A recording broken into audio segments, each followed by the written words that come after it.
ಅಷ್ಟೇ ಇವರಿಗೆ ತುಂಬಾ ಮಾನಸಿಕವಾಗಿ ತುಂಬಾ ತೊಂದರೆಯಲ್ಲಿ ಇವರು ಹೇಗೆ ಓಡಾಡ್ತಾ ಇದ್ರು ಅಂದ್ರೆ ಹುಚ್ಚಿ ತರ ಓಡಾಡೋದು, ಮತ್ತೆ ಹೊಲಸು ತಿನ್ನೋದು, ಗೊಜ್ಜು ತಿನ್ನೋದು, ಕಾಯಿ ಬಲೆ ಏನೇ ಕ್ಯಾರೆ ಬ್ಯಾಗ್ ಏನಾದ್ರು ಬಿದ್ರು ಕೂಡ ರೋಡಲ್ಲಿ ಐಕೊಂಡು ತಿನ್ನೋದು, ಆ ರೀತಿ ಪರಿಸ್ಥಿತಿಯಲ್ಲಿ ಇವರು ಕಾಯಿಲೆಯಲ್ಲಿ ಬಿದ್ದಿದ್ರಂತ. ಅಷ್ಟೇ ಮಾನಸಿಕವಾಗಿ ಓಡಾಡ್ತಾ ಇದ್ರು.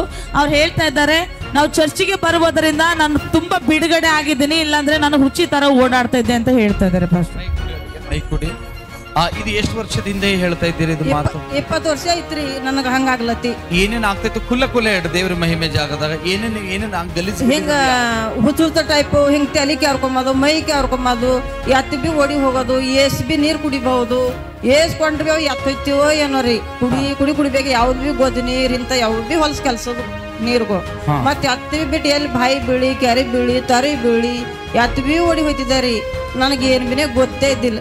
ನಮ್ಮವರೆಲ್ಲರೂ ಏಸ್ ಮಂದಿ ಹಿಡಿದ್ರು ಬಿ ಹಿಂಗೇನು ಮಗ ಮತ್ತು ಪಾಸ್ಟರ್ ಬಂದರಂತ ಜೀರಿಗೆದಲ್ಲಿ, ಮತ್ತು ಅವ್ರ ದುಲ್ಲಿಂದು ಎಲ್ಲ ದೂರ ಆಯ್ತಂತ ನಡ್ರಿ ಅಂತ ನಮ್ಮ ತಮ್ಮವರು ನಮ್ಮವ್ವರು ಎಲ್ಲರೂ ಆಟದಾಗ ನೀವು ಪರಿಚಯ ಮಾಡ್ಕೋತ ಬಂದಿನಾಗ ಕರ್ಕೊಂಬಂದಿರಿ. ಅಲ್ಲಿ ಎಲ್ಲಮ್ಮ ಯಾವ್ರಾಗ?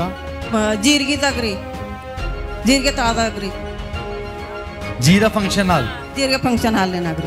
ಜೀರಿಗೆ ಇದ್ದಾಗ ನೀವು ಬಂದಿದ್ರಿ, ಆ ಪರಿಚಯ ಆಗಿತ್ರಿ. ಅವ್ರು ನಮ್ಮ ಮಮ್ಮಿಯರೆಲ್ಲ ಕರ್ಕೊಂಡ್ ಬಂದಾರಿ, ನನಗೆ ಗೊತ್ತ ಹಿಡ್ದು ಕರ್ಕೊಂಡ್ ಬಂದ್ಮೇಲೆ ಅಲ್ಲಿ ನಿಮ್ಮ ಮುಂತಂದು ಎಲ್ಲ ನನ್ನ ಮಗಳಿಗೆ ಕಮ್ಮಿ ಆಗ್ಲಿ ಬಿಡುಗಡೆ ಆಗ್ಲಿ ಅಂತ ಎಲ್ಲ ಗುರ್ದಾಳಿ ಮಾಡಿದ್ರು ಬಿ ಇವ್ರೆಲ್ಲ ಸಿಸ್ಟರ್ ಎಲ್ಲ ಹಿಡ್ದಾರಂತ್ರಿ. ಹಿಡ್ದು ಆಗಿನ ಹಿಡ್ದು ಬಿಡುಗಡೆ ಆಗಿದ್ರಿ. ನಂಗೆ ಏನೇನ್ ತೊಂದ್ರೆ ಇಲ್ಲ ರೀ. ನಿಮ್ ಜೊತೆ ಯಾರು ಬರ್ತಾರೆ ಈಗ? ನಾವು ವೆರಿ ಗುಡ್ ಹಲ್ಲೆಲೂಯಾ. ಯೋಚನೆ ಮಾಡಿ, ಹುಚ್ಚಿ ತಿನ್ನೋರಿಗೆ 20 ವರ್ಷದಿಂದ ಹಿಂಗೆ ಇತ್ತಂತ. 20 ವರ್ಷ ಹಂಗೆ ಐತ್ರಿ. ಗೊಜ್ಜು ನೀರು ಏನ್ ಬಿ ಗಲೀಜ್ ನೀರು ಆ ತರ ಮಾಡಿ ಗಂಡ ಬಿಟ್ಟುಕೊಟ್ಟು ಹೋಗಿದ್ದಾರೆ. 2 ಮಕ್ಕಳು ಇದ್ದಿದ್ದಾರೆ. ನನಗೆ ಗಂಡು ಬಿಟ್ಟು ಹೋಗಿ ನೀನ್ ಮಾಡತಾಳಿಕೆ ಇದೇ ತರ ಮಾಡತಾಳ. ಆಕಿನೂ ಸರಿ ನಾ ಏನಿರ್ಲಿ ನಂದು ಒಂದು ಮದಿ ಮಾಡ್ಕೊಂಡು ಲೈಫ್ ಮಾಡ್ಕೊಂಬರಂತಿ ಬಿಟ್ಟು ಹೋಗಿದ್ದಾರೆ. ಬಿಟ್ಟು ಹೋದ್ರೆ ನಮ್ ತಾಯಾರು ಬಿಟ್ಟಿದ್ದಿಲ್ರಿ, ಹಂಗೆ ಹಿಡ್ಕೊಂಡಾರ. ಮತ್ತ ಮನಿ ನಿಮಗ್ ಹೋಶ್ ಇದ್ದಿಲ್ಲ ಮನಿಗ್ ಬರ್ಬೇಕಂತ? ಮತ್ತೆ ಎಲ್ಲೆಲ್ಲಿ ಇರ್ತಿದ್ರಿ ಅವಾಗ? ಆ ಟೈಮ್ ಎಲ್ಲೆಲ್ಲಿ ಇರ್ತಿದಾನೋ ಎತ್ತಿದಾರ ನಮ್ ತಾಯಾರ ತತ್ತಿದ್ರಿ. ನಿಮಗ್ ಅರಿವು ಇದ್ದಿಲ್ಲ ಇವೆಲ್ಲ ಮಾತುಗಳು? ನೀವು ಮನಸ್ಸಿಗೆ ಹೇಳತ್ತೀರ ಅಥವಾ ನಿಮ್ಗೆ ಯಾರಾದ್ರೂ ಹೇಳಿದ್ಮೇಲೆ ನಿಮಗೆ? ಇಲ್ಲ ರೀ, ನಮ್ದು ಮನಸ್ಸಿನಿಂದ ರೀ. ಇಲ್ಲ ಕರೆಕ್ಟ್, ನೀವ್ ಮನಸ್ಸಿಂದ ಹೇಳ್ತಾ ಇದ್ದೀರಾ. ಇವೆಲ್ಲ ಆಗಿಂದ ನಿಮ್ಗೆ ಆ ಟೈಮಿನಾಗ ಅರಿವು ಇರ್ತಿದ್ದಿಲ್ಲ? ಇದ್ದಿಲ್ರಿ. ಯಾರು ಹೇಳಿರಿ ಇವೆಲ್ಲ ಮಾತುಗಳು? ನಮ್ಮ ತಾಯಾರು ಹೇಳಿದ್ರಿ. ತಾಯಿಯವ್ರು ಹಿಂಗ್ ಹೇಳಿದಾರ ಈ ತರ ನೀವು ಹುಚ್ಚು ಮಾಡ್ತಿದ್ರಿ ಅಂತ? ನಂಗೇನು ಗೊತ್ತಿದ್ದಿಲ್ರಿ. ನಮ್ ತಾಯಾರು ನಮ್ ತಮ್ಮರು ನನ್ನ ಮಗಳು ಹೇಳ್ತಿದ್ರಿ.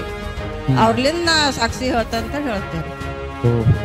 ಇವಾಗ ನೀವ್ ಆ ರೀತಿ ಮಾಡ್ತಿದ್ದೀರಾ? ಏನು ಇಲ್ಲ ಪೂರ್ತಿ ಏನ್ ಬಿ ಪ್ರಾಬ್ಲಮ್? ಈಗ ಏನೇನಿಲ್ಲ. ಏನೂ ಇಲ್ಲ. ಯಾವ ಊರು ಸ್ವಂತಮ್ಮ? ಮಡಿಗಂಪುರ್ ರೀ. ಮಡಿಗಪ್ಪುರ್ ಎಲ್ಲಿ ಬರ್ತದ ಅದು? ಅದು ಇಲ್ಲೇ ಜೀರಿಗೆ ಬೆಲೆ ಮುಸ್ತಫಾ ಬಲ್ ರೀ. ಲಾದ ಬಲ್ ದುಕಾತ್ ಮಗ ಬಲ್ರಿ. ಆ ಸೈಡ್ ಇವಾಗ ಕಂಪ್ಲೀಟ್ ಆಗಿ ಆ ಟೈಮಿನಾಗ ಮತ್ತೆ ನಿಮ್ ತಾಯಿಯವ್ರು ನಿಮ್ಗ ಏನನ್ನ ಯಾವ ರೀತಿ ಟ್ರಿಕ್ ಮಾಡಿದ್ರ ಅಂತ ಏನು ಹೇಳಿದ್ರ ನಿಮಗ? ಅಂದ್ರೆ ನಿಮ್ಮನ್ನ ಹಾಸ್ಪಿಟಲ್ ತೋರ್ಸೋ ಜಾಗದಾಗ ಎಲ್ಲಾದ್ರೂ ಒಯ್ದಾರ? ಒಯ್ದಾರ ಆದ್ರೆ ಎಲ್ ಬಿ ಕಮ್ಮಿ ಆಗ್ಲಿಲ್ಲ? ಮೈಂಡ್ ಎಲ್ಲ ಸ್ಕ್ಯಾನಿಂಗ್ ಎಲ್ಲ ಮಾಡ್ಯಾರ, ಏನ್ ಬಿ ಹೊಂಟಿಲ್ರಿ ಅದ್ರಾಗ. ಮತ್ತೆ ಎಲ್ಲಿ ಬಿ ತೋರ್ಸ ತಲೆ ಬೈದಾರ, ಎಲ್ಲಿ ಬಿ ಕಮ್ಮಿ ಇಲ್ಲ. ಮತ್ತೆ ಎಲ್ಲಿ ಬಿ ಕಮ್ಮಿ ಆಗ ಹೊಂಟ ಮಗ ಸಾಕಾಗ್ಯದ. ಮತ್ ಪಾಸ್ಟರ್ ಬಂದಾರಂತ ಅವ್ರಲಿಂದ ಬಿಡುಗಡೆ ಆಯ್ತದೆ ಅನ್ನೋ ಒಯ್ತಾ ನಡಿ ಅಂತ ಹೇಳಿ ನಮ್ ತಾಯಿಯರು ನಮ್ ತಮ್ಮರು ತಗೊಂಡ್ ಹೋಗ್ಯಾರ. ಲಾದದಲ್ಲಿ ಮೀಟಿಂಗ್ ಇದ್ದಾಗ ಇವ್ರ ತಾಯಿ ಕರ್ಕೊಂಡ್ ಬಂದಿದ್ರು ಪಾಸ್ಟರ್. ಹೌದು, ಲಾದದಲ್ಲೇ ಬಂದಿದ್ರು, ನಾವು ಹಿಡಿದಿದ್ವಿ ಪಾಸ್ಟರ್. ಇವಾಗ ಕಂಪ್ಲೀಟ್ ಆಗಿ ನೀವು ಫ್ರೀ ಇದ್ದೀರಾ? ಚಪ್ಪಳೆ ತಟ್ಟದ ದೇವ್ರ ನಾಮ ಸ್ತೋತ್ರ. ಹುಚ್ಚು ಇರುವ ವ್ಯಕ್ತಿ ಹಲ್ಲೆಲೂಯಾ. ಆಕಿ ಹುಚ್ಚಿ ಇದ್ದಳು, ಆಕಿಗೆ ಗಂಡ ಬಿಟ್ಕೊಟ್ಟು. ಇವಾಗ ಗಂಡ ಎಲ್ಲದಾರ? ಬಿಟ್ಕೊಟ್ಟು ಅವ್ರು ಬೇರೆ ಕಡೆ ಮದುವೆ ಮಾಡ್ಕೊಂತಾರೆ. ಈ ತರ ನಿಮ್ಗೆ ಬಿಟ್ಕೊಟ್ಟು. ಮಕ್ಕಳೆಲ್ಲರ? ಮಕ್ಕಳು ನಿಮ್ಗೆ ಚೆನ್ನಾಗಿ ಜೀವ ಮಾಡ್ತಾರೆ. ತಾಯಿ ಜೀವ ಮಾಡ್ತಾಳೆ? ಮುಂಚೆ ಮಾಡ್ತಾ ಇದ್ದಿಲ್ಲ ನಿಮ್ಗ? ಮಾಡ್ತಿದ್ರಿ ತಾಯಿ ಜರ ಖರೆ. ಅವ್ರು ಯಾವ್ದು ಹಿಡ್ಕೊಂಡೆ ನನಗೆ. ಅದೇ ನಿಮ್ಗೆ ಎಷ್ಟು ಹಿಡಿದ್ರು ನಿಮ್ ಮತ್ತೆ ಓಡ್ ಹೋಗ್ತಾ ಇದ್ರಿ. ಅಂದ್ರೆ ಅವ್ರ ಇಲ್ಲಿವರೆಗೂ ನಿಮ್ ದೇಖ್ಬಾಲ್ ಮಾಡಿದ್ರು. ಅದ್ರ ಲಾಸ್ಟಿಗೆ ಒಂದ್ಸಲ ನಿಮ್ ನೋಡ್ಬೇಕಂತ ಚರ್ಚಿನ ಪ್ರೇರಿ ನಮ್ಮ ಎದುರು ಅಟೆಂಡ್ ಮಾಡಿದ್ರು ನಿಮ್ಗೆ. ಆ ನಂತರ ನಿಮ್ ಜೀವಿತ ಚೇಂಜ್ ಆಗ್ಯದ. ಆಮೇಲೆ ಚಪ್ಪಳೆ ತಟ್ಟುದ ದೇವ್ರ ನಾಮಸ್ತೋತ್ರ. ಗೊತ್ತು ಬಹಳ ಬಿಗ್ಗೆಸ್ಟ್ ಪ್ರೊಫೆಟಿಕ್ ವರ್ಡ್ ದೇವ್ರ ಆತ್ಮನೆ. ಹಲ್ಲೆಲೂಯಾ. ಹುಚ್ಚಿರುವಂತ ಒಬ್ಬ ಸ್ತ್ರೀ ಗಲೀಜ್ ನೀರು, ಅವಳು ಏನ್ ತಿಂತಾ ಇದ್ಳು? ಔಷಧಿಲ್ಲ, ಗೊಜ್ಜು ನೀರು ಕುಡಿತಾ ಇದ್ರು, ನಾಲೆಗೆ ನೀರು ಕುಡಿದಿ ಆ ಮಗಳು ಜೀವಿಸದ. ಎಷ್ಟು ಲೀಟರ್ ಬೇಕಾದ್ರೂ ನೀರು ಕುಡಿತಾ ಇದ್ಳಂತೆ.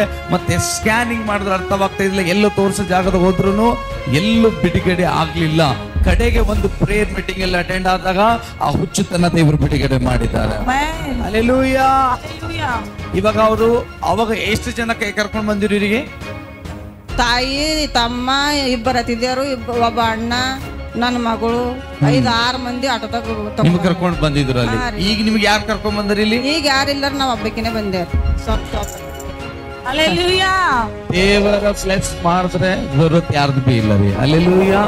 ಅದಕ್ಕೆ ನಾನು ಹೇಳ್ತೀನಿ, ನಿಮ್ಮ ಅಕ್ಕಪಕ್ಕ ಜನರಿಗೆ ಹೇಳ್ರಿ, ಅವ್ರು ಇವತ್ತು ನಾಳೆ ಸಾಯೋರು ಇರ್ಬೋದು, ಇವತ್ತು ನಾಳೆ ಅವ್ರ ಜೀವಿತ ಸೈತಾನವರಿಗೆ ಭ್ರಷ್ಟ ಮಾಡ್ಬೋದು. ನೀವು ಒಂದು ಮಾತು ಹೇಳಿದ್ರೆ ಇಂತಿಂತ ರೋಗಿಗಳು ಹೊರಗೆ ಬರ್ತಾರೆ. ಅದು ಪುಣ್ಯ ಕಾರ್ಯಗಳದ್ದು. ಹಲ್ಲೆಲೂಯಾ.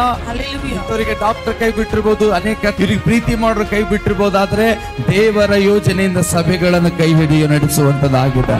Hallelujah, hallelujah. ಹುಚ್ಚಾದಂತ ಒಬ್ಬ ಸ್ತ್ರೀಗೆ ಬಂದು ಸಭೆ ಒಳಗಡೆ ನಿಂತು ಸಾಕ್ಷಿ ಹೇಳ್ತಾ ಇದ್ದಾಳೆ. ಅದನ್ನು ಅವ್ರ ಮನಸ್ಸಿನಿಂದ ಹೇಳ್ತಾ ಇಲ್ಲ, ಅಂದ್ರೆ ನೀನ್ ಈ ತರ ಎಲ್ಲಾ ಮಾಡ್ತಾ ಇದೀಯ ಅಂತ ಹೇಳಿದಾಗ ಅದನ್ನೇ ಸಾಕ್ಷಿಯಾಗಿ ಮಗಳನ್ನ ಹೇಳ್ತಾ ಇದ್ದಾಳೆ. ಇದು ದೇವರ ಉತ್ತಮವಾದ ಸಾಕ್ಷಿ. God bless, God bless, God bless.